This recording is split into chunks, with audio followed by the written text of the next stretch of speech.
Today's episode is brought to you by Gray Block Pizza in Los Angeles. Sometimes you open your mouth and there's nothing in there. Yeah, well, what's that all about? Change it up. Gray Block Pizza, 1811 Pico Blvd in Los Angeles. Get that hitter. You know, every now and then an older man will come into your life and kind of teach you a little bit about yourself, you know, teach you a little bit of something. Teach you how your skin feels a little bit. You know what I'm talking about? Teach you what's going on inside of your body, deep in there. And that's what I'm talking about today. A lot of times, if you think about your stomach, what the fuck is going on with it?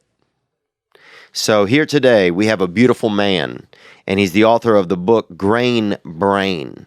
Now, he's a scientific kind of guy, so, you know, he ain't gonna juggle for us, bro, but he'll definitely, he has more knowledge than I do, and so that's why I'm excited that he is here today. He's the author of Grain Brain, which has more than 1 million copies in print.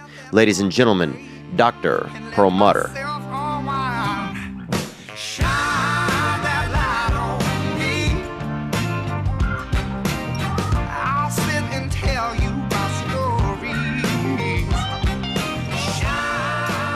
So, what is gluten, Dr. Perlmutter? What is it? So gluten is a protein. It's found in wheat, barley, and rye. Okay.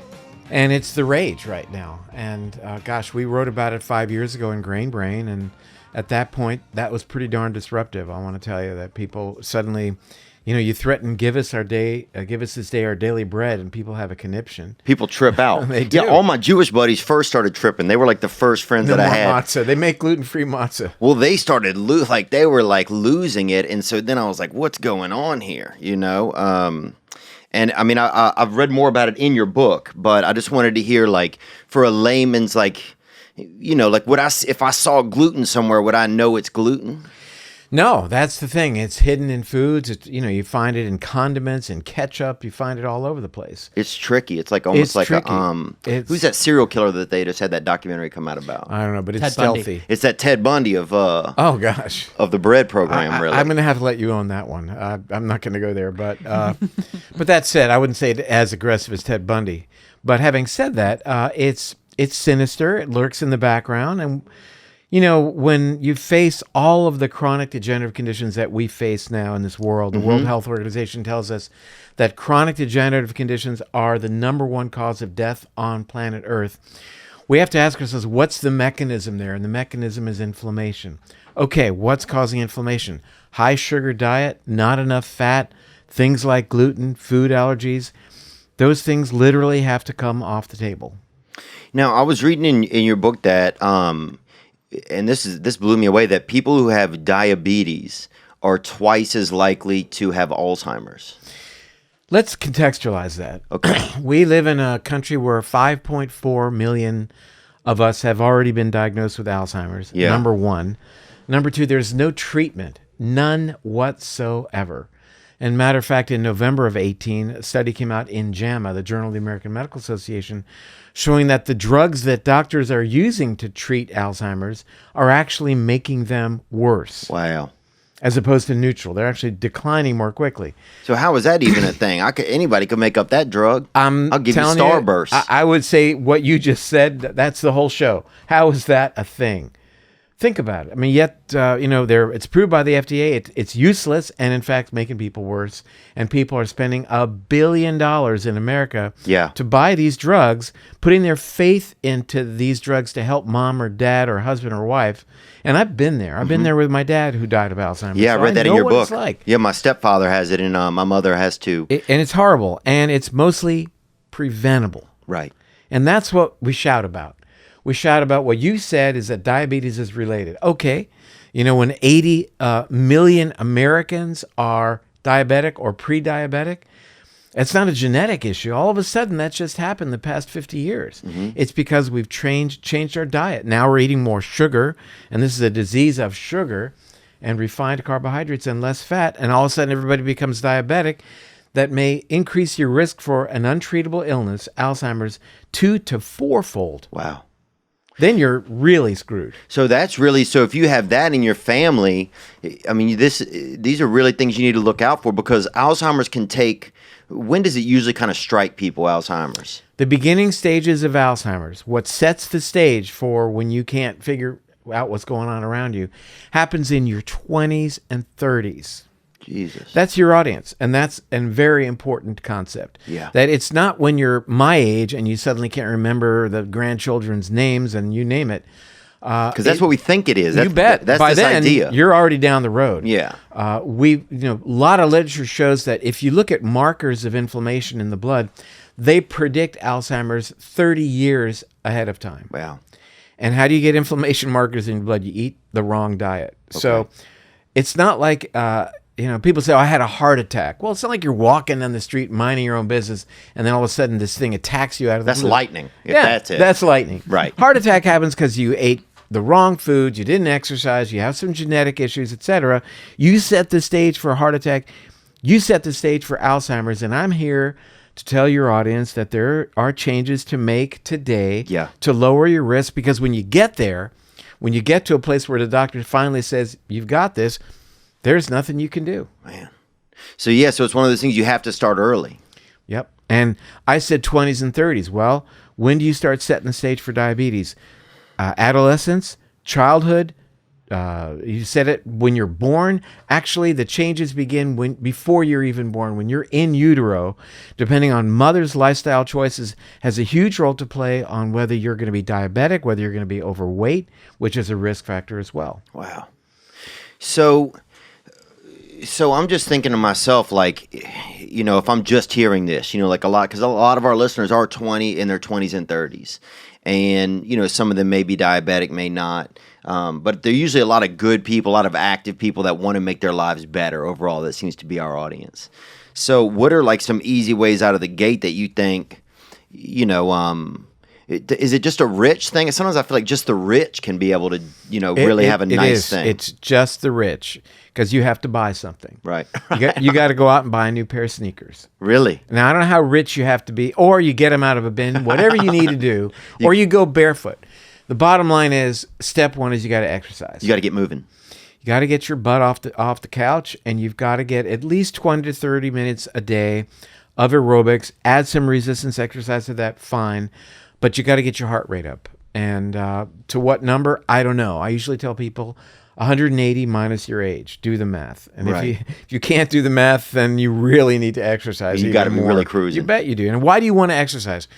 Well, the relationship between exercise, if you look at the epidemiology of it, shows those people who have higher rates of exercise have lower rates of Alzheimer's. But beyond that, exercise changes gene expression and codes for the body to produce a chemical called BDNF that tells your brain to grow new brain cells. Who knew? I hate to say when I was your age, but when I was your age, we were told that we were given a certain number of brain cells, and then every beer we drank, we lost 30,000, whatever it was, you'd lose X number of brain cells. Coke. Because we didn't know that you grow new brain cells. Yeah. And how do you grow new brain cells? By exercising, by taking a fish oil supplement, by using turmeric in your cooking. This turns on the gene pathway. You can change your gene expression, grow new brain cells, and stave off Alzheimer's. What's so hard about what I'm saying here? Right. It's really basic. And so do you think there's like a psychology to, like sometimes whenever you get into a path in life, whether it's an eating pattern and it's detrimental, that the end doesn't end well. Is there some term for psychology that makes you stay in that path almost out of spite or something? There are a lot of terms. One is mindset. Okay. That your mind is set. In fact, I had, oddly enough, at the interview this morning, and the question was, how does mindset come into play for health decisions? Your mind isn't set. You can change your mind, and the more you change your mind and then do the right thing, the better that pathway becomes, the more reinforcing it will be. The other thing I talk about is inconvenient truth. Al Gore talked about the inconvenient truth of climate change. Documentary, I did a CBS This Morning program a couple of months ago, and they said, now Dr. Perlmutter has a new book. There's a new book talking about gluten and carbs and all that. But we reached out to the sugar industry, and they told us we should eat more sugar because decades of research And in my mind, it was hashtag, why that's fantastic. Hashtag WTF, right? Isn't that what it stands for? Why that's fantastic. Yeah. Okay, good. Yeah. So in my mind, and then the lady gets on, she said, and this morning last night I had truffles, because they're in season, truffle pasta with a jelly-filled donut or some. Jesus. And again, it's an inconvenient truth. What I'm saying to your audience today is an inconvenient truth. Why? Because we all have a sweet tooth. Oh, yeah. We all would love to eat sweet and pasta donuts. and bread. I love of course. donuts. It's comfort food because it stimulates the part of the brain for instant reward, dopamine surge, and you're momentarily content. But oddly enough, that diet distances you from the executive center of the brain that lets you make better decisions, plan for the future, be more compassionate and empathetic for yourself, for the next person, and for the planet. Wow. So the more we distance ourselves from impulsivity, the better decisions we'll make. We'll get on an exercise regimen, we'll stay on it, and we'll choose to eat better foods that will enhance that. It's feed forward. That's really interesting because impulse is that. It's almost just like that. It's like that dirty magnet that's in us, and it just wants whatever the easiest, quickest hit is. Done. And then you need more of it.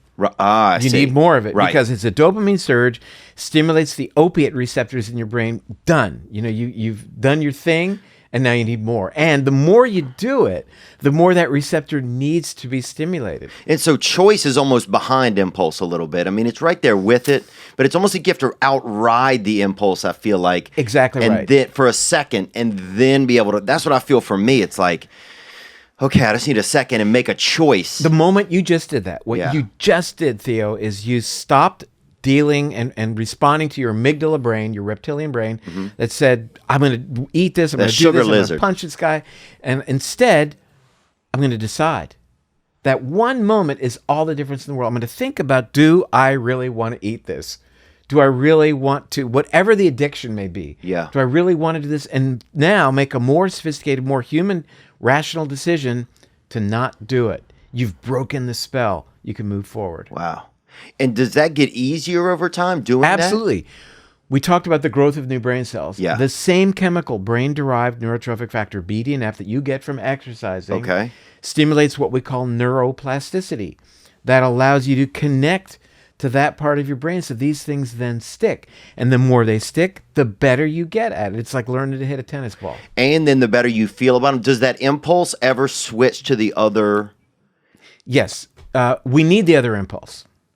You need the other impulse because when you're backing your car out of the driveway and your mind sees in the backup camera a little kid on her bike, you hit the brake. Yeah.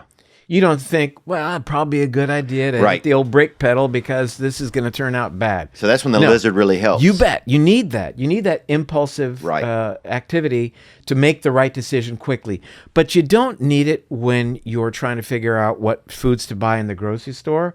Can I make an excuse and not exercise today? Exercise is something that we don't want to find time for it. We want to make time for it. If you have to find time, it means, I'll squeeze it in between such and such and such and such. And then those things suddenly take over a little more time. You didn't exercise. You didn't meditate. You didn't take time to make the food that's good for you. You ate some crap that fast food. Yeah. Then our thinking's not good then. It's like we're kind of in it's a tough system. It's like we've created this, this sort of, I don't know if it's a comfort society or what it is, but the system that we're in a lot of places. Now, I'll say in LA, it's easier. It's very easier. It's much easier for me to stay healthier here. It really is. Then if I'm back in other places, like I'm from Louisiana, if I'm there, it is tougher. Like, sometimes it's just tougher. So Theo, my team said, you got to watch a couple of his podcasts before I come on your show. Right. And I got to tell you, there's no segue here whatsoever, but that's what this is about, right? And I didn't know what to expect, but I'm enjoying the heck out of it. This is great. Are you? Oh, absolutely. Good, man. Yeah. Well, look, I'm super curious. One of the main reasons, and we'll get to it, is, I take antidepressants, and a lot of times I get tired of, it makes me feel like there's this, there's something that's not natural that's out there that's added this taper to me, this chain, it's like almost I'm a slave in a way to it a lot of times. And eventually, maybe one day, I would like to maybe not take them. Now, I'm not asking you for that, direction now, but I do think, I start thinking, well, where are my other brains in my body? And so then I started thinking about my stomach. It's almost shaped in a way like your organs are almost like in a way to me, or in my imaginative way. I work off of imagination first, kind of. It kind of is like a brain. So I'm thinking, well, how could I learn more about like what I put in my stomach that could then affect how my brain behaves? And so then I was talking to my producer Nick, and I was like, we got to get somebody that knows about this so that I can learn more about it. And so that's basically where I started thinking about, about having you on. And then I only read about 60 pages of Grain Brain, but it was really fascinating to me. Even in that little bit of time, I found some things that were really interesting, and so I'm glad you're here today so I can talk to you about them. Well, who knew? Yeah. I mean, who knew that food has such an effect on every aspect of our lives? Let me get back to the imagination part, because I was really taken by that. Imagination is only a manifestation of connecting things that really happened. Right. Your reality comes together to form imagination. And in many ways... Oh, it's interesting. Well, it is. I mean, I knew you were a neurologist first, right? First, I think, is that a safe husband term? and father first. Okay, there you go. There we go. That's good. But yeah, I'm a neurologist. So you know about the brain. I know a little bit about the brain. Yeah, who knew? Yeah. But I would say that, so imagination is sort of like what happens during sleep. So during sleep, we connect real events, real memories, and we measure them against each other. We form new ideas. Right. So imagination is based upon your reality, things that you have experienced or have imagined in the past. Those things were based on things that you have experienced. Wow. And let's get back to this connection of the gut to the brain, not just the stomach. Right. Which, interesting, I've never heard anybody say was shaped. You were about to say, don't let me put words in your mouth, looks like the brain a little bit. Yeah. Maybe if I didn't say that, that's what I meant. Yeah. So are pecans. For Yeah, that matter. that's a good and point, walnuts too, right? But that said, depression is an inflammatory disorder. Now, I want that to sink in. It's a disease characterized by higher levels of chemicals in your body that relate to a process called inflammation. Yeah. Now, you're familiar with inflammation. You get bitten by a mosquito, your hand gets inflamed. Yeah. But those same inflammatory chemicals are amped up in your body in relation to depression, in relation to Alzheimer's, autism, Parkinson's, coronary artery disease, diabetes, cancer. All those things have inflammation along. All inflammatory disorders. Wow. Which are so fundamentally related to not just your gut and things going on there, knowing that your gut bacteria determine what is called the set point of inflammation in your body, but even more importantly, to your food choices. Because you have to understand, they say that when a woman is pregnant, she has to be careful. Now she's eating for 2. Yeah, I've heard that. Theo, you're eating for 100 trillion, right? Because of the future, my semen, all of that? No, your gut bacteria. Oh, I see what you're saying. So they're eating what you had for breakfast today. Oh, Those wow. 100 trillion bacteria floating around your gut. What's Theo going to eat today? Is it a fiber-rich, good food that we're going to be thrilled about? We're going to replicate. We're going to put out great chemicals. We're going to control the production of his brain chemistry. Right. Yeah, that's fascinating. We'll get back to that because you mentioned that earlier, that the things you eat affect emotionally how you're able to relate to other people. Is that true? Actually, that research was done right here in L.A. Wow. Dr. Emran Mayer did some of the pioneering work on that. Can you write that down to Emran Nick? Mayer, good guy to have on the show. That would Emran, be you owe me one. Wow, because I could potentially be able to love people better and learn about myself better if I eat better. I would tell you without a doubt. So here's what we need to craft for you. We need to craft for you a diet that reduces inflammation. Yeah. Fundamentally. I feel inflamed. Well, why do we see other inflammatory disorders along with depression? Why do we see skin inflammation, joint inflammation, those types of things? Obesity, which is an inflammatory disorder. The inflammation comes from fat cells. Wow. So why do these things all happen? Why do we see gross disturbances of gut bacteria? Because they're all related. So the trick then for you and any of the other 27 million or 27 million Americans who are suffering from depression, what do we offer up? We offer up a diet that's lower in its ability to produce inflammation. Okay. And that is a diet that's lower in sugar, lower in refined carbs, but has fiber, which is a carbohydrate. Fundamental point here. People say, I'm going on a low-carb diet, and they ditch the fiber because it's a carb by definition. Right. It's the last thing in the world you want to do. You want to nurture your gut bacteria. Don't get rid of the fiber. You need that. And, dare I say, eat more fat. Eat olive oil, avocado oil, avocados, nuts and seeds, grass-fed beef, wild fish. Get good fat. Calm the fire. Who knew? Now, if you really want to push it, and you look like you probably want to push it, right? I think so. I don't know. I'm about to find out. How old are you? I'm 38. Okay, 30. Your birthday's tomorrow. Yep, my birthday's tomorrow. So you'll be 39 tomorrow, or you're 38? Very sweet of you. I'm going to be 39 tomorrow. Okay. So you want to look into keto. You really want to look into the ketogenic diet. Would do you a world of good, but be sure, and to any of your listeners, viewers who are thinking keto or doing keto, you've got to eat the fiber or you'll get constipated. You'll have digestive issues. And you got to use potassium and magnesium or you'll get the keto flu. Okay. So many people bail on the keto diet because they don't do those two things. Okay, so you're saying a way to kind of to start and to fast track some of the things that you've been talking about that will help your system and my system. Great pun there. Fast track. You want to fast. Yeah, you want to fast. Yeah. Oh, you want to fast? You want to fast.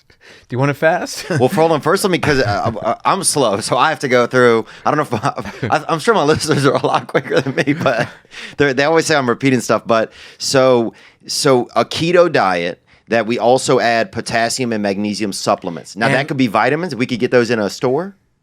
Yeah, I mean, there are things, there are online brands that you can get. And that's okay to add to it with the keto. We don't have to, so a keto diet with those and then also fiber. Now, can that fiber be a supplement as well, or does the fiber? Always choose food first. Okay. All right, so if we're talking about magnesium, let's be a little bit technical here. So chlorophyll, which is what makes things green, the center of the chlorophyll molecule is magnesium. So anything green that you eat has magnesium in it. That's one way to know.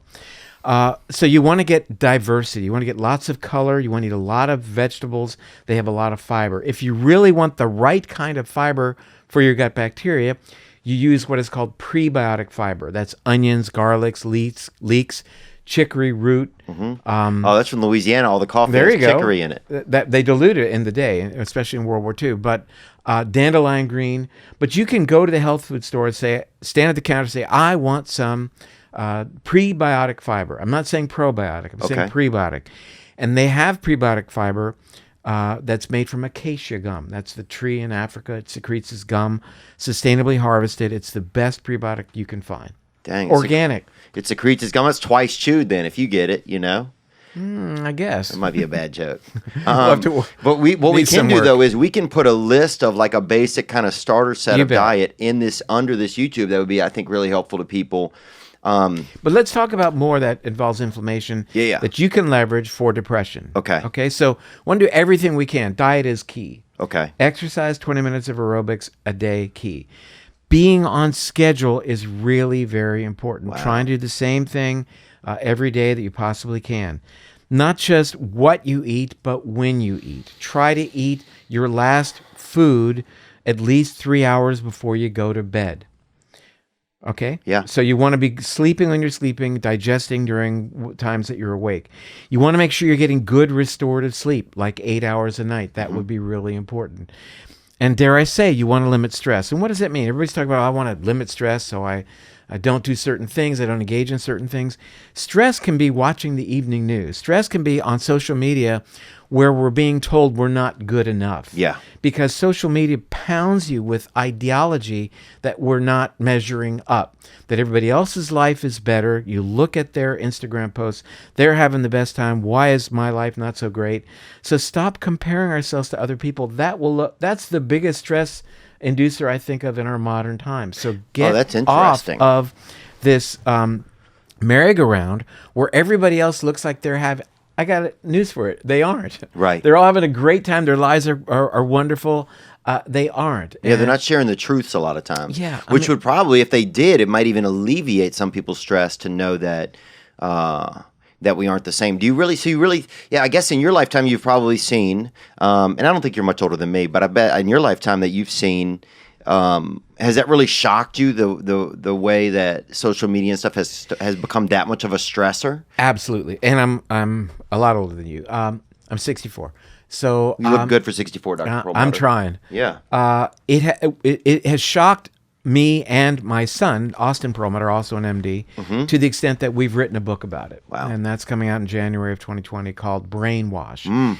A, we're calling attention to this issue, and B, we're providing the response, what you can do to offload this stuff. Yeah. How you can sleep better, why exercise is important, how the food that you eat speaks to your genes, giving your genes information to reduce inflammation or increase inflammation, your choice based upon what you eat.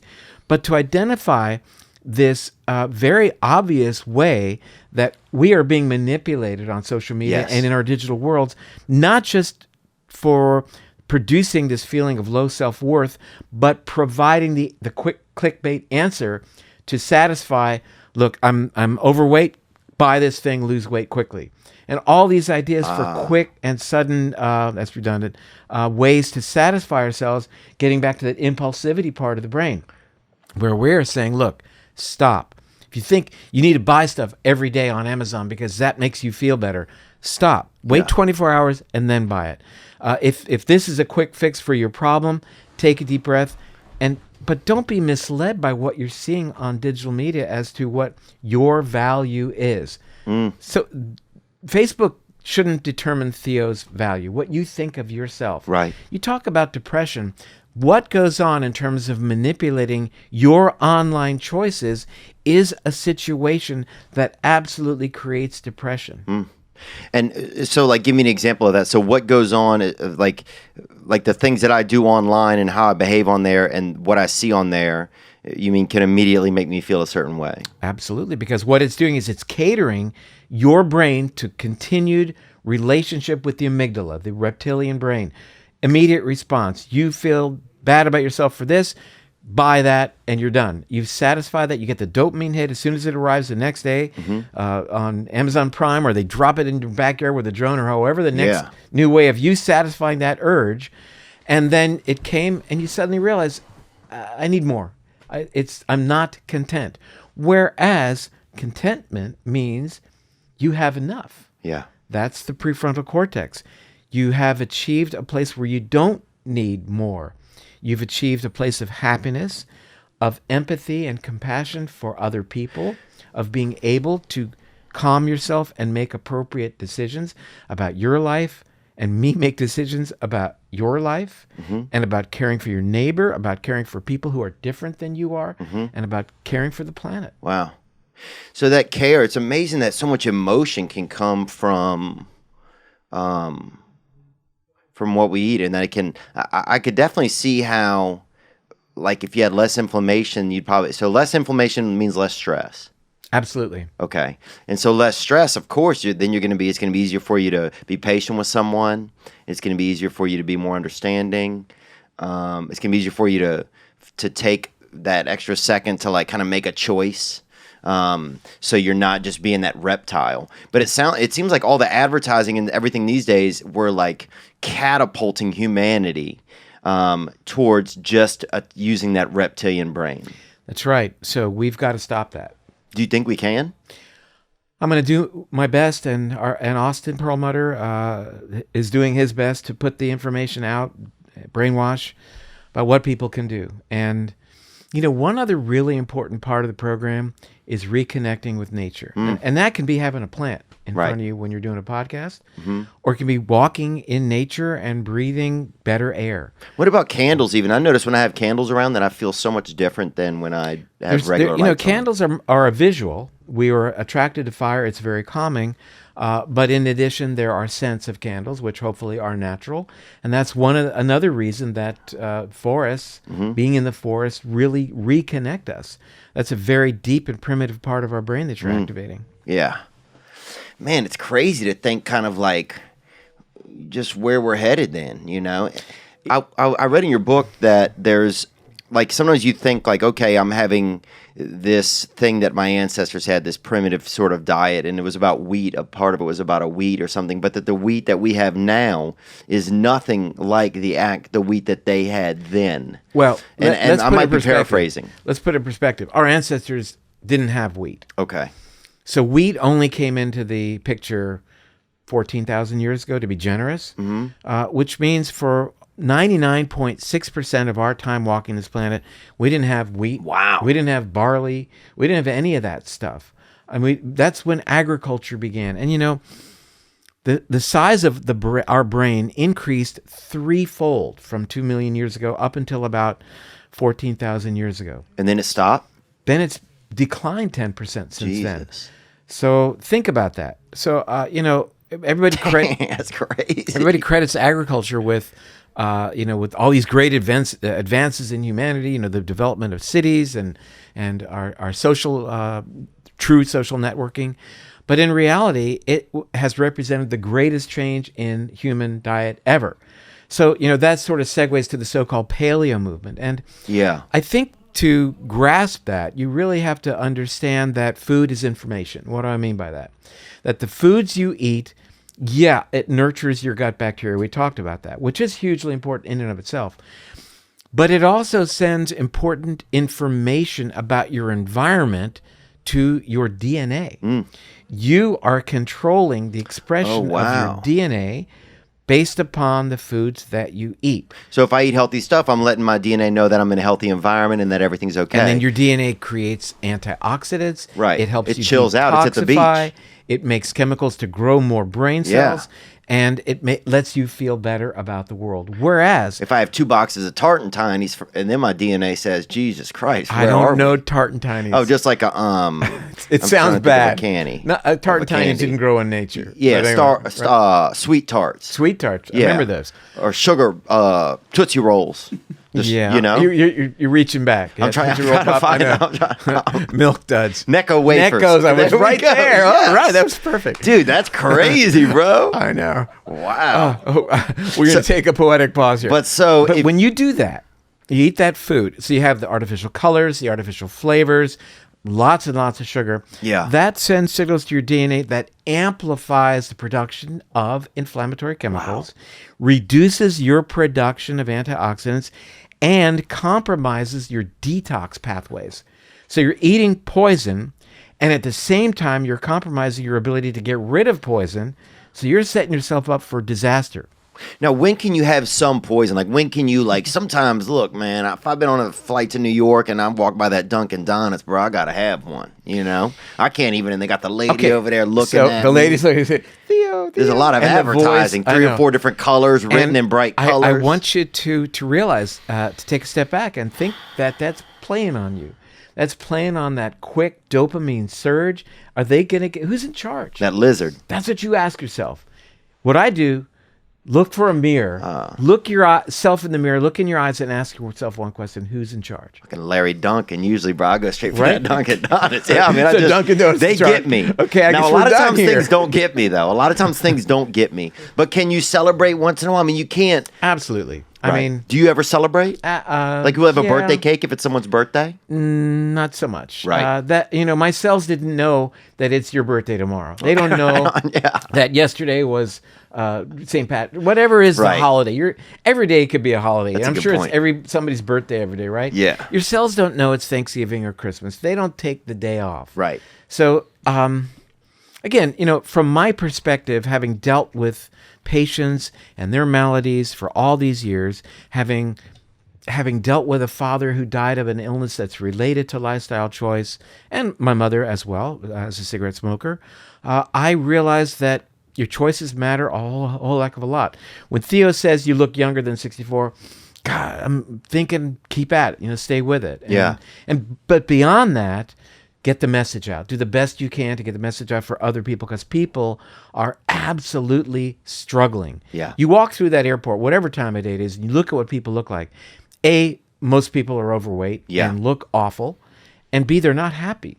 Yeah. And C, what I've learned and what was motivation for this new book is people are lonesome and unconnected. Yeah, that's what we talk about a lot on here. We can do what we can to let people feel comfortable with reconnecting to others who are different from them, who look different, whose ideas are different.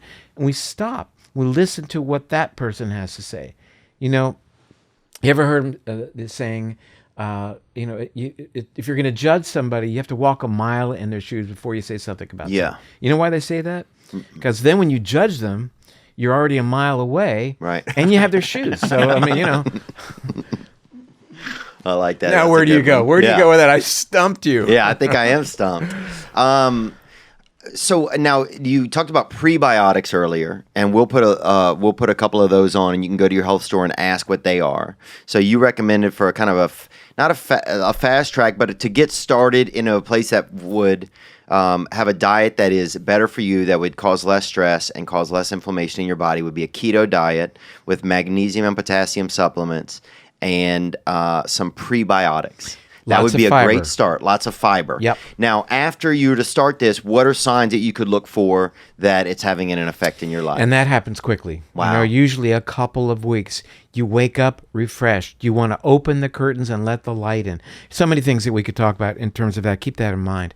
But people feel better, more energetic, clearer of mind. You know, a lot of people don't realize that they're a bit foggy until suddenly the fog lifts. I realize that all the time. Yeah. Sometimes I'm like, man, it's like there's this kind of smog in my head, and it really feels physically like that, like a very thin smoke helmet. Exactly. You know, and I don't use drugs or alcohol. Well, in the day, we used to listen to FM radio a lot. Yeah. And now everything is, of course, digital. But on FM radio, you'd be driving your car, and if there's lightning, you couldn't even see it, but it was way out in the distance somewhere that would strike. You would hear it on the radio. The music would be interrupted. You hear the sound. Oh, that's cool. And that's what inflammation does to your thought process. When you've got high levels of inflammation in your body, it's like that lightning going off in the background, and the music gets interrupted. So when the inflammation starts to get toned down, your memory improves and you start to see things clearly. The fog will lift. Wow, it happens quickly. Then the weight loss begins. Then people look at the mirror and notice their face looks better. People comment. You go to your next belt loop, hole in your belt, and people start to feel better. And it doesn't take long. And what's good about that is, let's say it takes 2 weeks.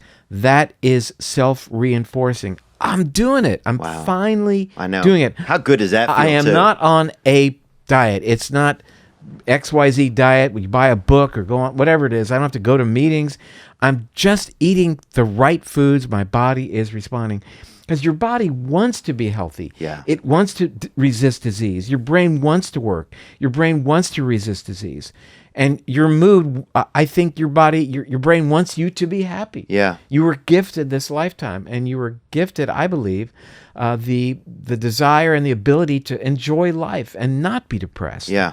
Depression happens when things line up, and then it's feed forward. The more depressed you are, the less likely you are to exercise, the less likely you are to make the right food choices. Yeah. With all due respect, the more likely you are to give in to Dunkin' Donuts or whatever else is bombarding your mind with ideas that this is what you should do for that immediate surge, that glazed donut that's going to give you that dopamine surge that then stimulates your endogenous opiate receptors. And I believe that is a big player in terms of opiate addiction, that we constantly bombard ourselves with first the dopamine surge that then makes these opiate receptors want more. They're ready. And of course, there's opiates. There's opioids. Yeah. They're there, ready and willing to... Snackable, snack size now. I mean, back in the day, you had to smoke opium, you know, and now they got a little snack. They got the vape pills. Yeah, vape pen practically. I mean, I'm surprised opioid hadn't come out with a vape pen. And I like the THC products that are shaped like pacifiers. What is the signal we're sending to children there? Infants. Yeah, I mean, that's certainly an adult play toy. Oh, toddlers are sleeping for 3 days on some of these pacifiers. You know, it's crazy. I want to get back to, really, great. The kids sleeping and everything's good. We can go out. Oh, we used to have a kid. We'd go over to his house, his boy Jeff Soviak, and they had a gas leak in their house, right? And nobody ever knew. And we would go go over there and go to sleep. We'd sleep on Friday. We'd go to sleep on Friday night, like 2 a.m.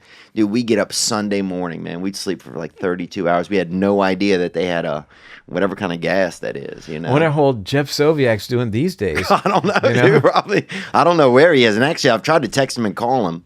So I wish he would reach back out. If Jeff is out there, we need an update. We would sleep forever, man. His whole family would be asleep. You'd walk by his mom, we'd be making a salad, and she would just be unconscious. Really? Like, yeah, they had like I guess it's carbon monoxide or something in their house. Yeah, usually it's a pretty much more aggressive kind of event that happens with carbon monoxide as opposed to going on for year after year, but could be. Yeah, it might have been like a slow leak or whatever, but yeah, but it was relaxing. But anyway, we had mentioned about you wake up in the morning, throw open the curtains, get a lot of light in, and I think so. You naturally start to do that. Oh yeah, wow. I think the light story is something we can touch on since we're there's not huge segues here. We go wherever we want. Yeah, right? no, we don't. And sometimes we never know how these conversations are going to go. It's like sometimes it's, you just never know. And that's what that's what podcast listeners and I enjoy as a listener is just, two people talking that don't know each other, and one of them having information about something and one of them not. Well, I'd say that we're just really getting a handle on how circadian rhythms affect the human body. Right. And we're really realizing that every cell in our body responds to the circadian day, circa around dia day. Okay. Circadian rhythm, that it's all of our cells, including our gut bacteria, respond to various times of the day. There's a great book called The Circadian Code by Dr. Sachin Panda. Be a great guest for you. But nonetheless, he talks about how it's really important for us, Matthew Walker too, for his book, Why We Sleep. Mm-hmm. I actually read about half of that book. He was on Joe Rogan, I think. Yeah. Yeah. But about, that we need to have blue light during the day, that we should get out and experience blue light, really have exposure to bright sunlight, because that really will tamp down melatonin. And then in the evening time, we want to back down off blue light significantly. And where are we getting blue light? These LEDs we're loading ourselves with blue light right now. We are? But we don't want to do that at nighttime because that would suppress melatonin and keep us from getting restorative sleep. Very underrated in terms of how important that is for you, for reducing cortisol surges, for reducing inflammation. So getting what we call salubrious or restorative sleep is incredibly important, and it's underrated. You spend a third of your life hopefully sleeping. Yeah. And what about those melatonin supplements? Those are okay to take? I think they are. Yeah. But I would say before we supplement, it would be good to do it more naturally. Right. And recognize what is it that allows melatonin to be present or absent. And it's mostly blue light. So that get a lot of blue light in the daytime. Evening comes around, you want to back down. If you're going to be on your computer or looking at your iPhone or whatever phone you may have, you put on amber glasses. Because that blocks blue light and is very, very helpful in terms of allowing your brain then to make more melatonin and allowing you to get some restorative sleep. Now, you may have sleep apnea. You may have periodic leg movements that are waking you up at night. Yeah, the legs I do. I got checked for the sleep apnea. I don't have it. Yeah, but you may have leg movements that wake you up. So you're getting into deep sleep, but then your legs start to move around. You get into a lighter stage of sleep that's not as restorative. How would you know that? Yeah, that's where I've spent a lot of time. Yeah, so you may not know that. That's why you get a sleep study. You go into a lab and they watch. Yeah, I went there. Yeah, and it's a little odd. It was crazy. This dude was flirting with me. This was LA. This guy started crying. Yeah, I was like, dude, I ain't fucking sleeping in here. And then they got the cameras watching you and all kinds. But anyway, it's worth doing. There are other things like the Aura Ring is a great thing. I'm gonna get mine in the next couple of weeks. And what is that? An Aura Ring, you put it on your hand, you wear it all the time, measures your level of activity, but is able to measure the depth and quality of your sleep. Oh, jeepers. You wake up in the morning, this thing downloads into your phone and tells you, hey, you got X number of hours in this stage of sleep and that stage of sleep. And then, you work with that. And that seems reliable, that piece? Actually, I'm interviewing the president of that. God, you are good.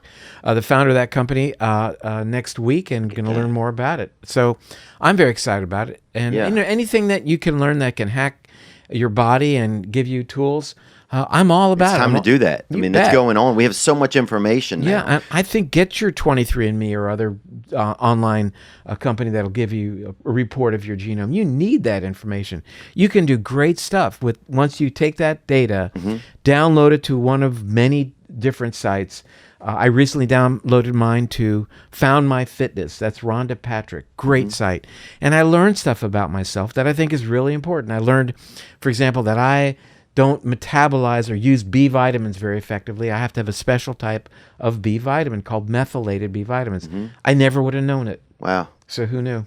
And do you find that like sometimes I worry that get like the information, like sometimes I use an app when I go run or something, and getting that information, it takes the joy out of doing the task. Do you ever find that? Is that just some way my brain is No. tricking me? I think there's been a lot of pushback, and I think there has to be some level of temperance as it relates to that. I mean, I don't run with an app. I don't run with a special watch, and so I don't know unless I'm training for an event. Having said that, I do want to know my miles, my minutes per mile. Right. But otherwise, I don't get involved in that. I do like to listen to music, so I find that really helpful, or podcasts when I'm running. But I think that people can overdo it. There's been pushback with a lot of these things that measure all these parameters, that it's way too much. It's information overload. Right. But I will say that knowing your genome once is a good bit of information to have. Okay. Because you could take that information and dump it onto any number of sites and learn some stuff about yourself that's really going to turn out to be helpful. And how can you learn about your genome? 23andMe. You Okay. spit in a test Oh, tube, I did that. So I got it send back. off. Yeah. You get back your data. Yeah. But that doesn't really helpful. Then you take your data, you drag it on your desktop. This says Theo's data right here. Then there are any number of sites. One of them is Found My Fitness, Rhonda Patrick. She'd be a great guest for Dr. you. Rhonda Patrick, right? She's been on Rogan a bunch. Yeah, I thought we almost reached out to her one time. You should reach out to her. will. In fact, I got connected to her this morning. Nice. Only. I mean, Yeah. so I'll ask her if it's okay to connect with you. She'd be terrific. That'd be interesting. But she has a website. You go to her website, you drag the file, you drop it. Next thing you know, you get a report, and her algorithm tells you various things that you need to know about yourself. Wow. How you handle dietary fat, what level of various activities you could engage in, how do you handle B vitamins? That's fascinating. Yeah, there are a lot of those sites too. They tell you. It's great to have the data. You know who your ancestors were.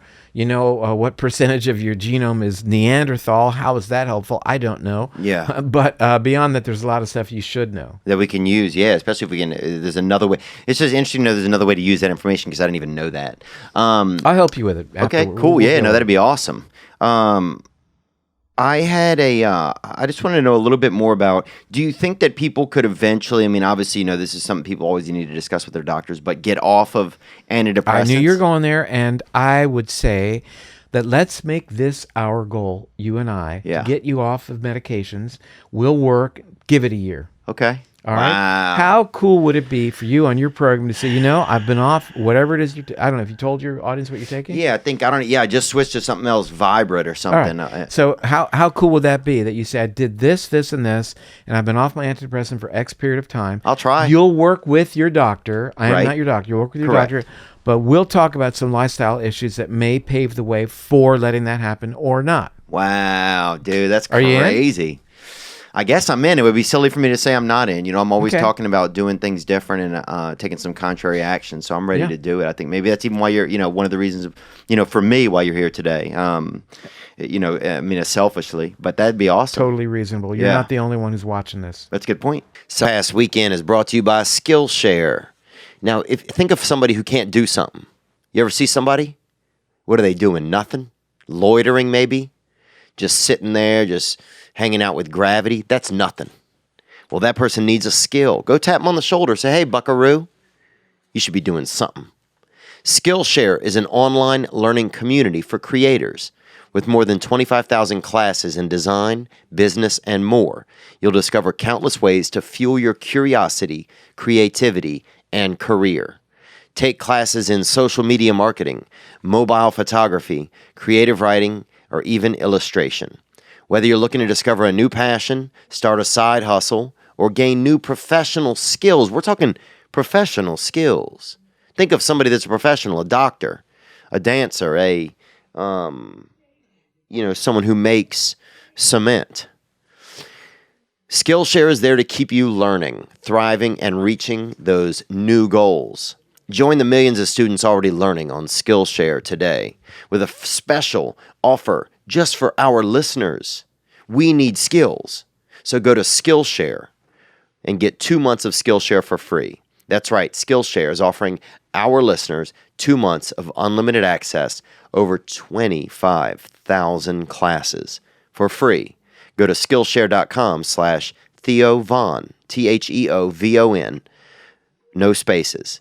Again, go to Skillshare.com/TheoVon to start your 2 months now. That's Skillshare.com/TheoVon. Gang. We had a couple questions too from listeners that called in, so let's get to a couple of those. What's up, Theo? Dr. Perlmutter. Gang, gang. Gang, bud. Coming at you from an oil rig in Oklahoma. Oh, wow. Yeah. I'm reading the book right now, Grain Brain. Really interesting stuff. Not all the way through it, so I apologize if I say anything wrong. But then I go on the news or something and I find the Northwestern study about eggs and cholesterol and how it's linked to heart disease. So my question is just kind of how do we sift through what's good knowledge and bad knowledge? How do we kind of get to the bottom of it? But thanks for coming on the show. Thanks for talking about it. Makes a lot of sense. I'm really enjoying the book. So y'all take it easy. Thank you. The gang, man. What's his name? Ben. So Ben asked a great question. So a study just came out saying that higher levels of cholesterol consumption or egg consumption are linked to all-cause mortality as well as risk for coronary vascular disease. So eggs are bad again? Pardon me? Eggs are bad again? Let me finish because here's my response. Years, there you go. Higher egg and cholesterol consumption hikes heart disease and I have death a half risk. an omelet in me right now. Yeah, me too. Okay. And let's talk about that. What does it mean? How did they do the study? They they asked people, what do you eat? Which is notoriously an interesting, maybe not the best way of determining what people are truly eating. People want to answer the questions right. Yeah, they want to lie. And they determined cholesterol consumption based upon their frequency of consuming foods higher in cholesterol. And I think it's a good study. I think it tells us some important information, but it doesn't address quality. The quality of the eggs that people consume is very important. Oh, really? There is no alchemy that happens when chickens eat garbage in a factory and then produce eggs. And if you want to see a simple example of that, go to a farm, a regular farm, get an egg, go to the grocery store and buy an egg, crack them both open and just look at them. Totally different. What do you see? Yeah. One of them is a little bit darker. The yolk is a little bit richer. Almost has some coloring in it. And the other one just looks like we could have made it if we had a couple hours. Yeah, and there you go.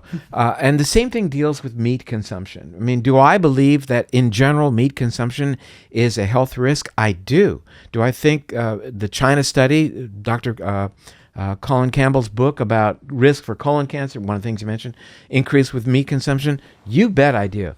I do. But the point is, this is asking a person or large groups of people, do you eat meat or do you not eat meat? End of story. You're either one category or the other.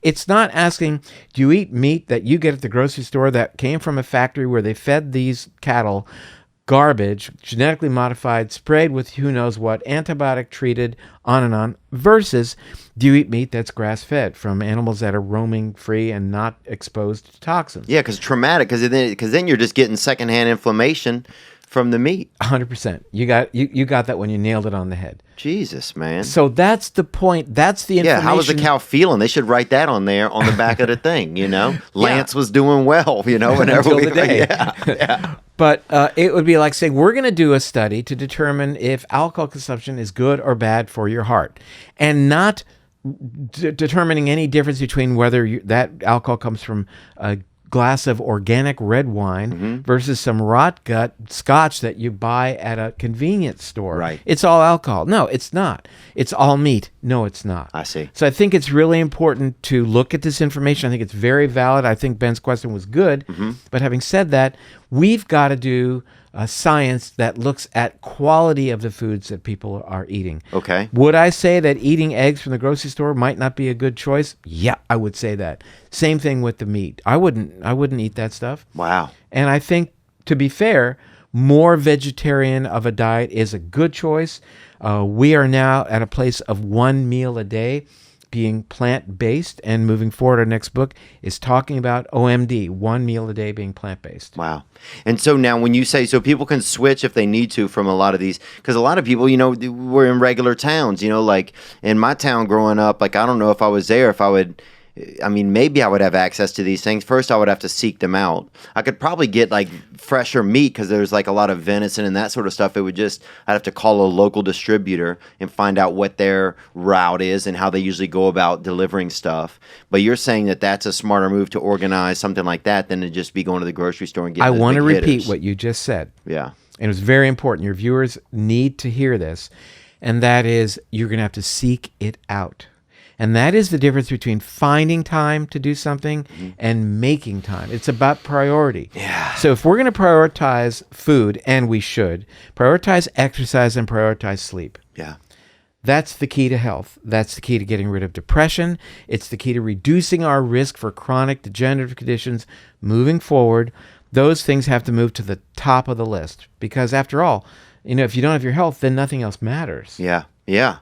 Yeah. And we have there's this feeling these days you're just going to, it's hard to know, it's hard to feel the long term and the short term. You know what I'm saying? In my world where, a lot of our work deals with Alzheimer's disease, we now recognize, as we talked about a while ago now, that the changes begin in your 20s and 30s. Wow. And you don't know that until you listen to people who are studying that and who are, making that information known. Let's see. I hope this person's not driving, right? Hopefully he is, dude. He's probably stressed if he is. This could be inflammation. No, he's in the right seat. His question was related to dementia. Hey, what's up, Theo? Gang. What's up, player? Out here in Daytona for spring break, but I wanted to get my question in for that guy, the brain guy. I forgot his name. But anyways, went to go see a doctor a while back. They said my B12 levels were really, really low.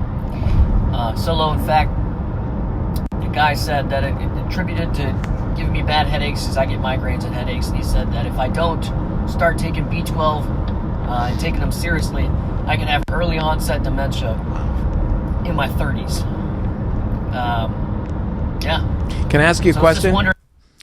Oh. Yeah. Oh, no, we can't do it. It's not live. Okay. Sorry. I'm sorry, Dr. Perlmutter. Yeah, we didn't tell you that. Yeah, people submitted these yesterday. Well, let's respond to that. Okay.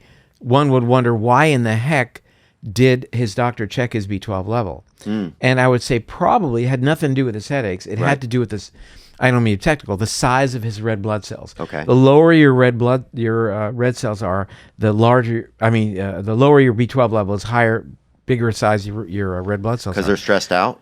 No, it has to do with their construction. But that said, he's not alone. There are a lot of people going around with a low B12 level. The brain is desperate for B12. Wow.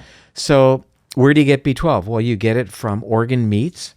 You get it from you can get it from vegetables if the vegetables haven't been washed, like organic vegetables that, dare I say, might have a little dirt on them. Right. So go to these farmers markets and hit these things up. Make that part of your week if you can. But here's the biggest reason I believe that people have low B12 levels. It's because of the overusage in our society of these acid blocking drugs. So we need stomach acid to activate what's called intrinsic factor. Intrinsic factor helps us bind B12 and absorb it. Everybody thinks that they have indigestion. They ate some kind of sandwich. Tums all day. All day long. You see commercials. The guy's trying to eat a sausage sandwich, and the sandwich turns away from him because they don't get along. Oh, I remember when I worked on this farm, we would make these like little Tum burgers. We'd get 3 of them and stack them and Don't eat them. tell me that. Yeah.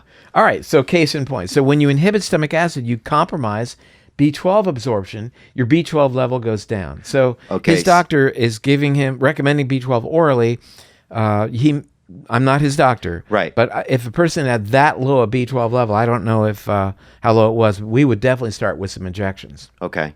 So that's something you could also possibly do is, whenever you go back to your doctor, talk about also injections. Make sure you're not taking too much calcium or too many Tums or those type antacids. Because well, it's also stop the acid, which you need to help process the B12. Beyond the the calcium based these other types of acid blockers like that what? work, proton pump inhibitors, if I may say. Also drugs like Zantac and Nexium, and Pepsid AC, these OTCs, over-the-counter drugs, which people take. Everybody thinks because they get an upset stomach after they eat some food, they need to pop an antacid. Yeah. Well, if you're getting an upset stomach after you eat a food, you sure as heck shouldn't be eating that food. Right. There's a mechanism in place that says if you eat food that's not good for you, you're going to get an upset stomach. You should pay attention to that. Not try to cover it up by taking an acid blocking drug. We need stomach acid. That's what activates our ability to absorb B12. Okay. It activates our digestive enzymes. The last thing in the world you want to do is inhibit your stomach acid unless you have some other issues, Zollinger-Ellison syndrome, for those tech weenies who want to know about. Really get in there. Yeah. Yeah. That sounds like the damn dark arts. You don't want that one. No. ZE. Oh, if that guy shows up, dude, we're going to probably whoop his ass. I'm going to say that. Sorry to use that kind of terminology. I think it was two guys, first of all. Okay, well. And it was a long time ago. Oh, it's 2-on-1, dude? Somebody, yeah. Us three could take them. Yeah, us three could take him. You have something, Nick? We got another question. Okay, great.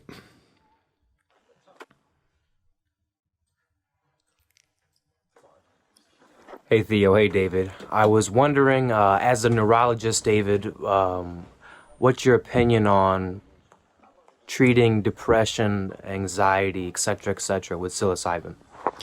That's a terrific question. It's a big question. We just lost one of our comedians a couple weeks ago who ended up taking his own life, and he hung himself. And I hate to say that because it almost sounds even grotesque, almost saying that, because but he was, even according to the guy who dropped him off that evening, he was doing as normal as he ever is. He'd gotten off some medicine and was getting back on without like talking to his doctor. So that's what it seems like people are equating it to, some crevasse in that moment mentally where he just couldn't escape it. But anyway, back to his question. Yeah, this is very pertinent. Yeah, it's an excellent question. We're seeing some, dare I say... Do we want to explain? Yeah, psilocybin, so it's a hallucinogen. Yeah. So Right. Okay, yeah. But we're seeing, with specifically relation to psilocybin, some, dare I say, some very positive response in terms of serious depression and things like PTSD. Mm-hmm. I think we're early in the research, though it's been going on a long time. Right. I think the real dedication to the research is in its infancy, and I'm all in favor of looking at it further. I mean, this began in the 60s and 70s, and was in the 90s too, dude. In Covington, Louisiana, it began. That's where where I was. It was well on its way. It was, it was passing through. I'll say that.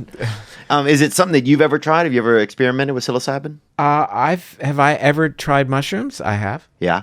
And did you find it from in this? Did you already have your knowledge base so you could kind of examine it like that? No, or was I did not. I mean, my current knowledge base, no. This was years. This was in college. So Right. In terms of contextualizing for me, I can't say that it did that. In Right. terms of, letting me see the world in a different way, I would say it was only, it was momentary. Mm-hmm. That said, I don't know what the future holds for me, but when you see books now on the New York Times bestseller list, Yeah. Michael Pollan's book, I think that there's a lot of information there that we need to look at, because I think there's some value there, and I think the rejection of hallucinogens from a therapeutic perspective was done for the wrong reasons. I think the declaration, the war on drugs, and how that everything got out of hand during the Nixon era really set back the possibility of this being all drugs became this stigma. You bet. Yeah. And so I don't take anything off the table Yeah. that's going to help people, especially as it relates to depression. Anywhere between 40 to 70% of suicides are in people who have significant issues with depression. And let me just make one point, that you will work with your doctor moving forward, unlike what may have happened to your comedian friend. Yeah. But we'll try to maximize those other things to give you support in terms of your lifestyle. Yeah, I'm curious. Yeah, look, I'm excited about trying this. I tried one diet before for a while. I can't remember what it was. You were doing paleo. Oh, paleo for a while, and it was good. Sometimes I could barely even see, though. I think one time I didn't eat that might have been fasting. You fast for 5 days. I was at a Best Buy. I couldn't see but about 6 feet. But that's really all you need to see at a Best Buy. kind of You true. buy whatever's there 6 feet in your field of vision. That's good enough. Yeah. And go back next year because what you bought is now obsolete. Actually, it But is you a great gotta way buy to. you gotta buy the extended warranty. No matter whatever you buy, you can buy a USB drive, and they're going to give you an extended warranty for 19 years. Oh, I'd have bought 12 extended feet of sight if I could have in that joint. 18 feet, who knows what I would have found. How do But they it kind of extend is the nice to warranty on minimize that? the store. It's kind of nice to minimize the store and make it smaller. Blue light everywhere, very much blue light. You want to suppress that melatonin so you're dialed in. Yeah, you know what? I'm even noticing, even when I go out to if I'm at a bar or a club, there's a lot more people who are out on mushrooms in low doses. Whereas it used to be people were high or people were drinking. It's becoming a more common thing. So I'll see a group of friends and, they're just hanging out and chatting, but we took some mushrooms. It's becoming more of a, I don't even know if it's experimental, but almost more managed. The term microdosing came out about 5 years ago. Yeah, and then it became more I feel like people started to see, this is more manageable, and it's maybe being delivered in more manageable supplements. So let me then contextualize my statement, and I would say that I am. My statement should not be generalized to the recreational use, Right. But more in terms of a therapeutic intervention under supervision. Yeah. I think there's a lot of potential there to really make things happen in a much shorter period of time, as opposed to years and years of psychotherapy. Yeah. It has the potential for that. Right. And that was not a commentary on the recreational usage. Oh no, I don't think that anybody. I don't think anybody would take it like that. But thanks for clarifying that. Nick, was there anything else? I had a question Yeah. about sugar. Is there a real difference with your body from natural sugars in fruit to refined sugures? And you're that agave bad boy. I read that a little bit. That's your jam, huh? You bet. Yeah. So I'm often asked that question. What is, people say, I had honey that came from bees that meditated every hour, and it's great. Yeah. It's sugar. Your body reads it as sugar. I'm from Florida, so orange juice is a big thing there, right? And a 12-ounce glass of orange juice, whether it's from Florida or California, is 9 teaspoons of sugar. Wow.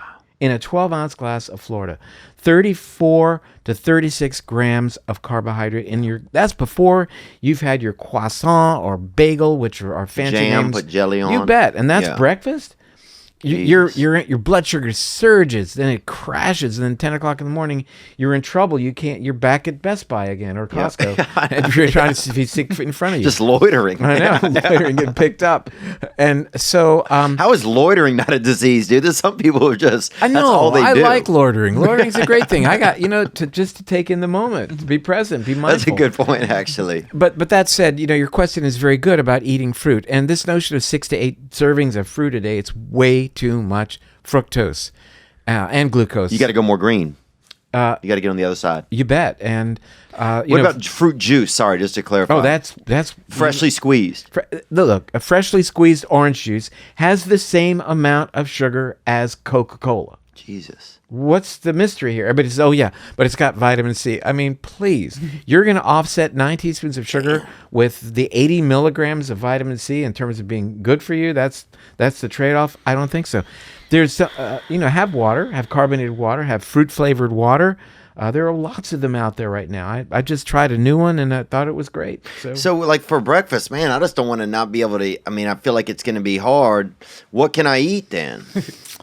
Well, you might try skipping breakfast. Really?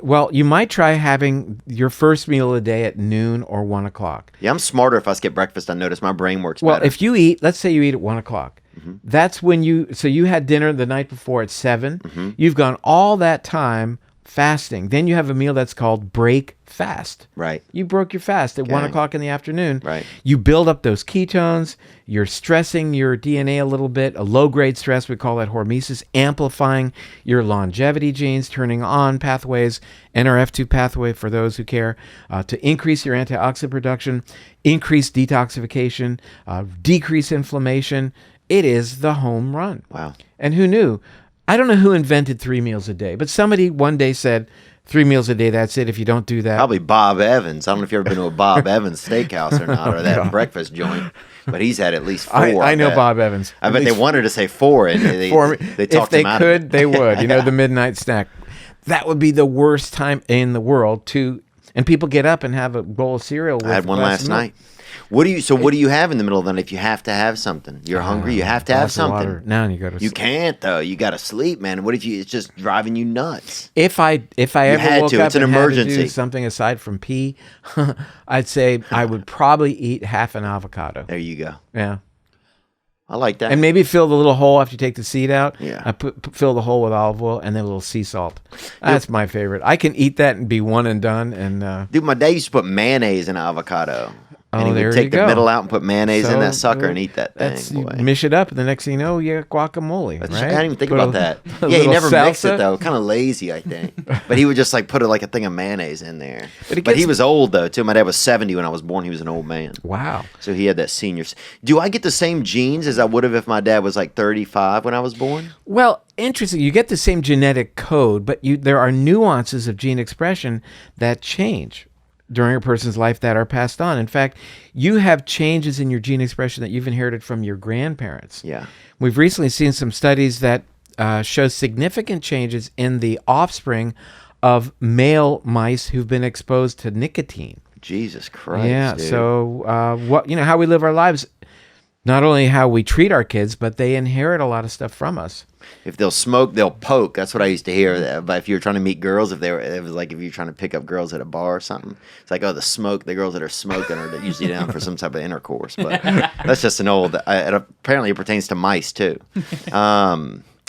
What else do we want to ask, Nick? Did you have anything else? I don't have let me just say, I don't necessarily have a response for that, but I'm noodling it right now. Gluten-free noodle in my mind about. Well, you're saying the about mice that. with nicotine had extra babies. Is that what you said? No, what I said was that there were changes in DNA expression when mice were treated with nicotine that were passed on not only to their offspring, but to their offspring's offspring. Oh, So wow. your lifestyle choices are going to impact not only your kids, but your grandkids. Jesus. I want to apologize to my grandkids right now for anything that Up I've front. done. Yeah, it really is. Gee, that's what we should leave it. The will should also have a huge disclaimer in it, you know? And by the way, Here's the poor choices I made. yeah, Like here's a some money for Carfax. your rehab. I'll Like a Scarfax. Here's all the poor choices that I made. Scarfax. And I you like get that. them. I'm going to get the URL for that. There we go. Somebody probably already took that They one. probably did. Somebody probably just took it. Somebody's probably. I have one more question. There's one more video question I think we should get to. Great. You mentioned like the 6 to 8 servings of fruit, and I'm wondering with the food pyramid, some people have like a theory it's more nefarious where it's like all lobbies did that, they fought to get their Sure they did. food in there. So it's not just bad science that we've learned from. Well, it's bad science, with all due respect, that was put out by industry. And so what we learned, published in the Journal of the American Medical Association in the late 60s and recently recapitulated in the New York Times front page, was this incredibly powerful influence that the sugar industry had over what doctors would publish in medical journals. Saying that's where all the idea that fat was bad came from. They wanted to castigate fat so that you would have to fill in your calories from sugar and carbs. Damn. And they manipulated the scientific data so that doctors bought into this. Heck, it was published in the New England Journal of Medicine.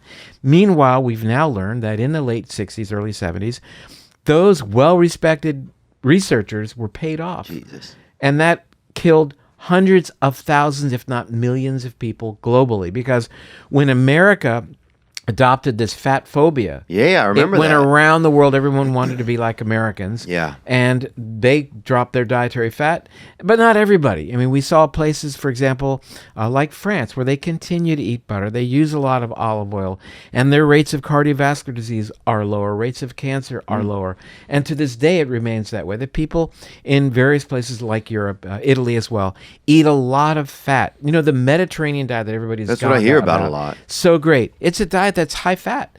You put olive oil on everything. I love that. We travel with olive oil. Wow. And I eat about 1 liter a week myself of olive oil. Jesus. And the reason we travel with it is because when you go to a restaurant, most of the time you say, "Can you bring me some olive oil?" It isn't. Yeah. It's canola oil. Yeah, they give you canola. Isn't that the weirdest? I'm like, you think I'm going to put this on my If it's- salad? If it's 51% olive oil, they're allowed to say it's olive oil. Wow.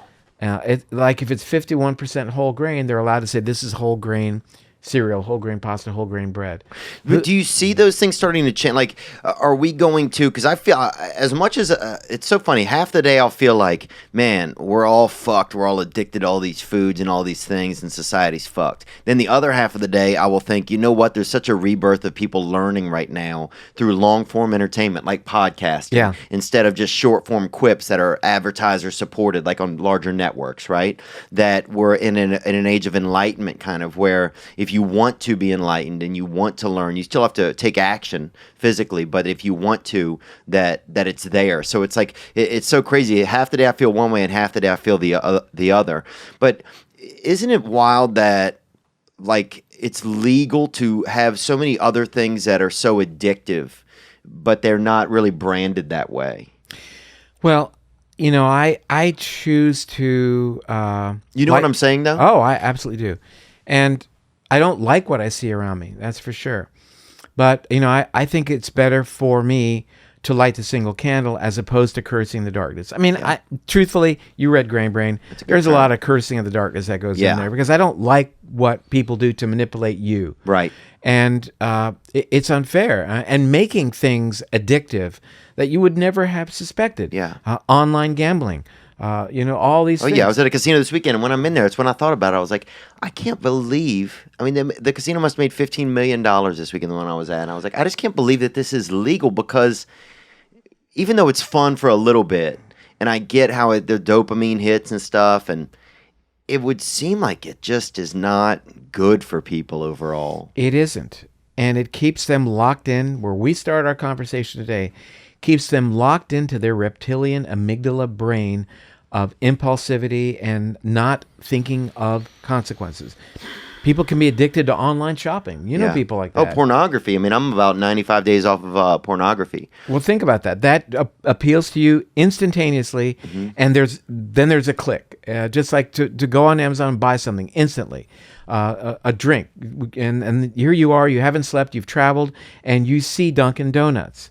It's playing upon your susceptibility. You are so vulnerable at that moment, and bingo, there they are. And I know I shouldn't be eating this crap, but I do. Yeah. Because it's there, and the lights and all and everything. And so it's the dark arts. That's what we call the dark arts, and we always have is where where you are being manipulated into doing something you don't really want to do, you know, or really, you know, excess, you know, that sort of thing. Well, Theo, half the battle is calling it out. And so that's what our new book's about, is calling it out so you can suddenly realize these people are taking advantage of me. They are manipulating me. They're manipulating my eyeballs and my bank account for their advantage, not for you, though it's guised as looking like it's good for you. It'll help you, whatever, fill in the blank. And that's what I want. I want to lose weight. I want to have a more expensive car. I want a blank. They'll help you with clickbait. It's done. But in reality, it has nothing to do with you. It's all about them and their bottom line. Yeah. And our mission is to call it out. Because as soon as you recognize it, then you have a different experience with it. You bet. Then suddenly you say, hey, I'm not giving into this. Right. Who's in charge? Is my reptilian brain in charge, saying I'm going to do it? What the heck? I have no control. Or did Theo finally say, not this time. I'm going to make the right decision. Yeah, because it's so funny. Like, I like Fruity Pebbles, right? I haven't eaten them in years, right? But I like them. But what I like even more is not getting fucked over by somebody. So once I know, then it's like, okay, I would eat these, but even more so, I hate somebody tricking me or taking advantage of me. And now that you're aware of that, you can make a change. Right. You bring up an interesting point, and that is Fruity Pebbles. Or anything else that's sweet. Yeah. We love sweet. Do I love sweet sitting here talking to you? Heck yeah. Would I love to eat sweet foods? Why? Because my brain and your brain and everybody else on the planet's brain is wired to like sweet. Because sweet told our ancestors two things. It told us that the food was safe and that the food was ripe and had the most nutrients. It also told us that there's three things. That winter is coming. When does fruit generally ripen? Wild fruit, wild blueberries. End of the summer, early fall. Eat sugar. What does that do? Insulin rises. What does that do? Body fat. What does that do? Lets you survive in the wintertime where you don't have food. So our sweet tooth led to our ability to survive. Now that same mechanism is being exploited by every Dunkin' Donuts, everybody that wants you to eat their Fruity Pebbles, whatever it is, they're appealing to your sweet tooth. That's a dopamine hit that most people can't turn away from. Who knew? But you know now. That's the point. I know, but I wish I didn't know. No. Knowledge is key. You know. No, it is key. It is key. Even though I don't want it to be, it's like at a certain point in my life, I just have to make some choices that it's like, you know, I want to be able to live longer so that I can, you know, not only experience life, but also like be a part of good stuff and like, and learn more. And like, and this is it. It's like, I'm starting to see, you know, friends. I see friends, you know, I had a high school reunion a couple years ago and I was like, damn, this dude's almost dead, you know? Well, here's little Daniel's almost dead. That dude looks 65 years old. You know, he's over there eating paydays and chilling out, you know? I'm like, you got to tighten up. Keith Barcy. Yeah. Here's what, Those are good, though. Yeah. Here's the good thing that's going on here is here's a guy who you're learning about life and you're doing the very best that you can. Right. You're talking to people, you're learning, but well beyond this being just about you, you're sharing this with the hundreds of thousands of people who are also having issues, trying to understand what in the heck it's all about and empowering them with this knowledge then to make better decisions. You know, the word doctor doesn't mean healer, it means teacher. Right. It means giving out information. So you're doing a heck of a thing here. You really are. You're helping a lot of people. Well, thanks, man. That's nice of you to say. Yeah, we do a lot of stuff. I mean, and our listeners do a lot of stuff. I mean, they call in with real questions. You know, they're concerned. They, you know, I mean, I think we are in this age. I think I see it a lot through our podcast of people wanting to, you know, they don't want to be a victim anymore of, you know, corporations and of advertising and just starting to realize, you know, I think some of that is starting to come to an end in some ways. Yeah. And, you know, Theo, what it does is it isolates people ultimately. They become just ends of one, walking around on their own, isolated, locked into their smartphone and not interacting. Yeah. And we need everybody. We need you. Yeah. We need everybody to reconnect to each other. So we're actually in the process of putting together a website called reconnectglobal.com, where we're going to have essays from people who talk about this, how we can reconnect to our gut bacteria, how we can reconnect to the signaling of our genome, how we can reconnect to the prefrontal cortex and become more empathetic, how I can reconnect to people around me, to my neighbors, to my community, to other countries, though they may be different from us. Yeah. That's cool. How we can connect to the planet. Yeah, to just have some understanding, to want to be healthy, to operate at our fullest, because I believe at our core, we are, very good. We have to embrace diversity. Yeah. And, you know, we talk about, of course, the gut bacteria. The more diverse your gut bacteria, the more resilient your body is to dealing with the onslaught of stress of our modern world. But the more diverse our culture is, same thing. The more diverse, you know, we are as people, the more we're able to handle adversity. You know, I had an interesting discussion. That's interesting. Yeah, I had this discussion with a guy who's involved in Amazon restoration and preserving the diversity of the flora and fauna in the Amazon, and we realized we're saying the same thing. He's saying we have to preserve the plants and animals because diversity is what's going to keep the Amazon alive. And I said, same thing with our microbiome, that we have to have diversity of bacteria to keep us healthy, and we have to have diversity of humans so that we can be resilient and survive. Well, I see a lot of people, you know, doing sex everywhere I go. People are, you know, I don't even know what color people are anymore, you know, so it seems like there's definitely some good bit of diversity the more I go around America. Yeah, and I think... Yeah, like I come from a culture where, you know, like my area was just kind of black and white, and times were a little different then. But now when I go back home, I feel like it's a lot different vibe. And, you know, I feel like most of America gets along pretty well, it seems like. I think they politicize that it's not a lot of places, and they amplify that. To me, it seems like on the news.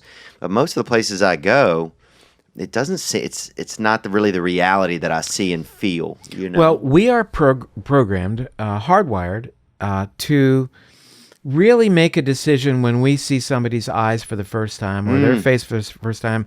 The instantaneous decision is friend or foe. right? I could imagine. Yeah, I can see that 100%. Instantaneously, friend or foe. And we have these then. We color that decision based upon our life experiences. Right. Is that person friend or foe? And I had an interesting experience that I came off a plane, Dallas, Texas, and went down the escalator, and there was a woman wearing a burqa, and it was right after a terrorist thing had happened. Mm-hmm. And, as we all do, friend or foe, and my mind said foe. Step back, this person. And I realized that that's an impulse from my amygdala. It's an instantaneous impulse. I am absolutely going to override that impulse and recognize it for what it was and do my very best to override that. Yeah. And speak to people. And it's the same thing. Yeah. Like you're saying, it's diversity. It's like same thing with making the choices that we put in our stomach. It's making the choices that we see in front of us, just taking a moment and trusting our instinct. When we prejudge, that's the definition of prejudice. It's where it comes from. And we prejudge based upon these engrams that are built up in our minds from early life experiences that, to a significant degree are placed there by our parents and what they thought, what their world was like. Right. And when I grew up, the world was, we were not taught, but things were very polarized. Oh, yeah. And we have to do our very best to embrace diversity and just open up our hearts. Yeah. And the amygdala is going to make a decision.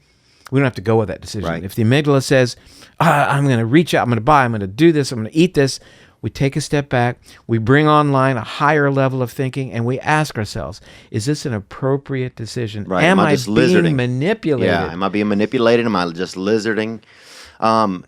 Probiotics, what is that? Because I started taking those, chewing those, the gummies, and I like them, man. Well, you like them. What do you mean you like them? I like them. I feel like they are good. I like having a little snack. So you could say, there you go. You could say, I like them. The most I ever had was 4. Okay. You could say, I like them from the amygdala, meaning I like them because they're sweet and I like that and I'm done. Yeah, the chewable ones. Yeah. Or you could say, I like them because. That's what I want to know. Why do I like them? So if you like them because, that you bring in your prefrontal cortex, you say, I like them because I now know that having probiotic organisms in my gut helps with diversity, helps with gut function, helps reduce inflammation, and I'm buying into that science. Yes. Having said that, then probably the gummy part of the probiotic gummy would not be the way to go. Dang. So you're eating them because they're a little treat, right? Yeah. You're not, I mean, I want to have probiotics. I started thinking like I got to make my stomach healthier. So you want to get a good probiotic, and there's some good brands that we can talk about, but you want to get one that has long shelf life. Okay. That gives you 30, 40, 50 billion organisms. Jesus. That has a lot of diversity of organisms, 10, Like a damn 15, aquarium inside of me. More than that, yeah. So you really want to look for those factors, and there Okay. are plenty of good products out there, but I think that's a very reasonable thing. And then be sure that you culture these guys as well as the ones that already live in there by having lots of prebiotics in your diet. Okay. And you can get some great probiotics from eating fermented foods like kimchi and sauerkraut and fermented vegetables. So you don't have to always buy a probiotic pill or, in this case, gummy. Okay. You may want to pass on the gummies. I mean, I'm not trying to be brand specific here. I don't know. But like, say if you're in a bind and you get in a tough spot, can some probiotic gummies help you out? Yeah. I don't know how bioavailable those probiotics are going to be. Right. So you really, again, you want to look for certain parameters within, that brands are going to satisfy, making sure you're really getting what you think you are. Okay. But understand that if you're eating the gummies, you're eating the gummy part, not the probiotic part. Probably. I mean, Right.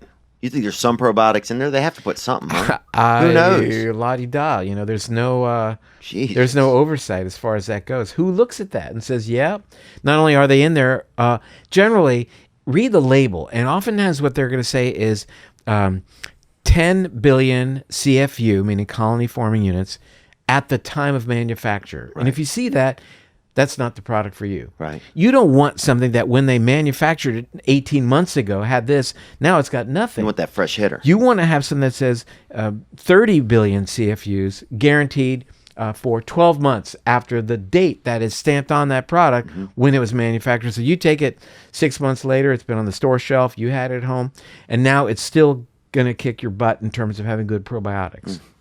And so eating better will lead me more to be my best self. There's really just no denying it seems like. It's a take-home message, but it's all about taking that moment, bringing online your higher level of thinking about what's best for Theo and who's in charge. And what are my instincts? What are those that are in my stomach? So instincts are some things that are programmed. Okay. Sweet is an instinct. Okay. Sex is an instinct. Okay. Feast, flight against a potentially threatening issue is an instinct. So we talk about... Trust your instincts, people say. Well, trust your instincts to some degree, but sometimes our instincts can get us into trouble. Somebody says something to you and you punch them in the face. Instinctually, well, they may have been talking to the guy standing behind you. Right. Or they may have thought you were whatever. Right. And so that's an instinctual response, an amygdala-based sudden reaction that we need to temper. I think back. I mean, I'll never forget standing in a line of all places at Best Buy. Oh, yeah. No, it was Costco. And I had an instinctual response that I regret. And you could say what you want to me. I'm okay with that. But somebody said something to my wife, and it didn't, luckily, it could have been worse. I have to say, I was very down on myself for not reining that in. I should have been the bigger person and reined it in, and I didn't. But it's a lesson. So sometimes those instinctual responses can harm you. Yeah. And instinctually, we should eat sugar all the time, because instinctually, we are told that it is good for us. It's telling us winter's coming and that the fruit is safe and ripe. But we override that with our higher cortical function telling us, no, we don't want to eat a lot of sugar. Instinctually, everybody wants to have sex with everybody. Yeah. And no matter what. And, you can't do it. Modern society, that's not necessarily going to be good for you. Oh, you can't even masturbate in your car anymore around here. They'll shut you down. There used to be a time I wasn't aware of that. But so something happened in line and you got an altercation. Yeah, it could have been a lot worse. Right. And anyway. But that was your instincts. It was my instinct. But I checked it right at the right moment. And I actually thank a sensei, a teacher from years ago, martial arts teacher, who worked with me with that got me to the level and would kind of actually would hit me in the face until and kept me from responding, and would say something, you want to hit me back? Come on, hit me back. And training me not to respond. And I got to that point, and that engram was activated, and then I backed down. And I was very grateful for that training, because it took me to the edge. You know, it's funny, because I had an experience. I was in, I think, Berlin one time with a girlfriend. We were traveling, and we were on this bike tour. You go on bike tours when you're on tourists sometimes. And some guy was going down a bike path really fast, and he hit my girlfriend's bike really hard. And when I looked at him, I could tell immediately he'd done it on purpose. We weren't really in the way. Yeah. Maybe he got angry with tourists. He didn't like living in the city. Who knows? But my first instinct was to pedal off and fucking kill that guy, get a knife. I had an imaginary knife suddenly in my hand, like I was gonna fucking kill this dude, but I didn't. Right, I didn't do that. I just stayed there. I made sure she was okay, but I've always regretted not doing. No, I don't, maybe not killing him, but at least driving over and jumping and just tackling him, and at least. But think about it now from the perspective of the fact that you were able to rein yourself in. That is absolutely huge. Think about it, that you could rein yourself in at that moment and not do, you could rein in the amygdala and say, I'm not going to do it. And that should be a sense of pride that you have. But I felt like it was a wimp. I felt like a wimp, though. No, you're not a wimp. You know that. You need that man to prove that you're a wimp or not a wimp. Who is he? How should he enter into your life? Hopefully dead, I wish. But yeah, but you're, I mean, yeah, I got to let it go. I guess I still have a resentment against that man. So it's good to feel it, though. It's good to take yourself out of the moment and experience it. That was what that deep breath was just about, because you went back to that moment and it again challenged you. Your adrenaline level is up, cortisol levels up, fight or flight, which isn't necessarily good for you. But to let it go, to feel it, experience it, take that purging breath, clearing breath, and move on. You're a better person for that. And the fact that you reined it in then, that is huge. You pat yourself on the back for that one. Pat that dude on the back really hard with a knife. And anything else, Nick, that you have? Oh, yeah. So we have 6 doctors. Celebrity doctors. Right, Nick. Field this one out here. Yeah, we've got 6 celebrity doctors, and we'd like you to rank them just in your love for them, your respect for them. And for the people listening, we've got Deepak Chopra, Dr. Ken Jeong, Dr. Drew, Dr. Oz, Che Guevara, and Dr. Phil. Who should we listen to, you know? Yeah. Well, to light the single candle and not... anyway, I Fight the dark... Or, yeah. I love Deepak. I've known Deepak for, Wow. I guess, 28 years. I dreamed about Deepak Chopra last night, oddly enough, and this morning I told my wife I dreamed about Deepak. We were having dinner. I think he's centered. I think he's one of the coolest individuals I know. Wow. So I love the guy. Number 1? Well, let me continue. Then we'll work on the ranking. Mehmet Oz, I think, is fantastic. I'm a medical advisor to the Dr. Oz show. Been on that program, I guess, 3 or 4 times.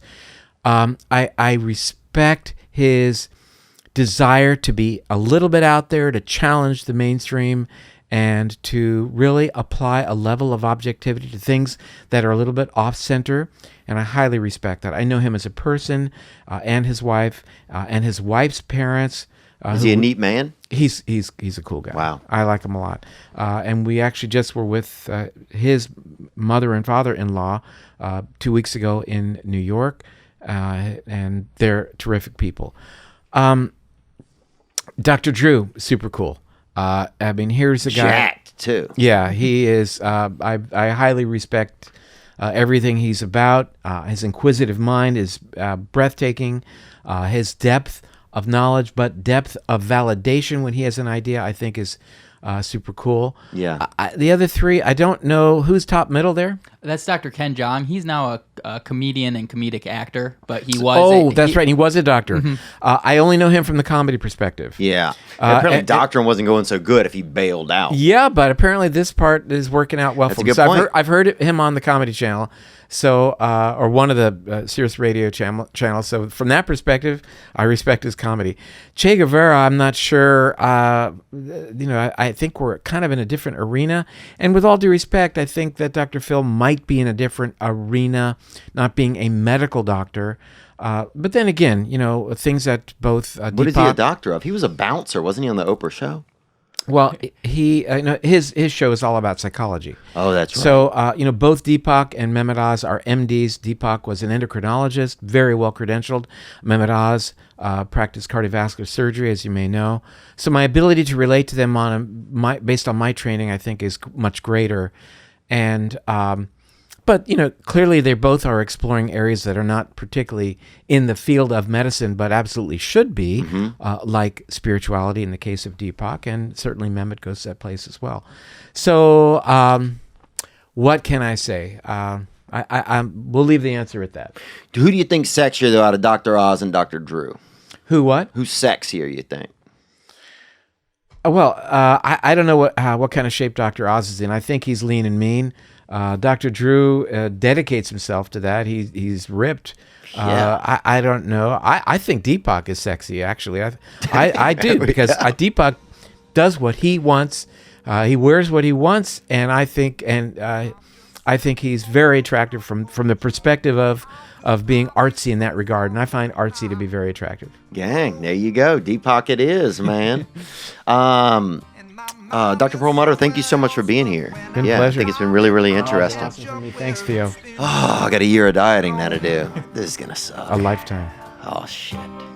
Now I'm just floating on the breeze, and I feel I'm falling like these leaves. I must be cornerstone. Oh, but when I reach that ground, I'll share this peace of mind I found. I can feel it in my bones, but it's gonna take a little time for me to set that parking brake and let myself unwind. Shine.